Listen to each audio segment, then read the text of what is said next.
कुछ बात करें मौसम की तो जुड़वा शहरों में मतला जुज़वी तौर पर अबर आलूद है। खुश्क मौसम का राज बरकरार है।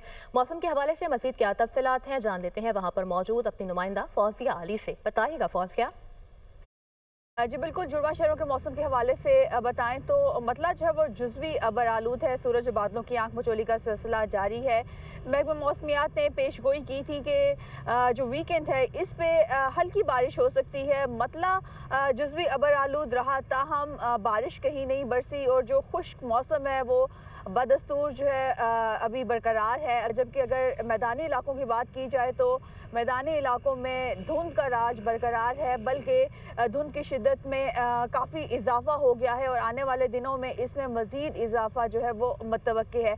महकमा मौसमियात का ये भी कहना है कि 19 दिसंबर के बाद एक वेदर सिस्टम मुल्क में दाखिल होगा और उम्मीद यही जाहिर की जा रही है कि वो बारिश बरसाएगा और इस खुश्क मौसम से लोगों को छुटकारा मिलेगा। जी।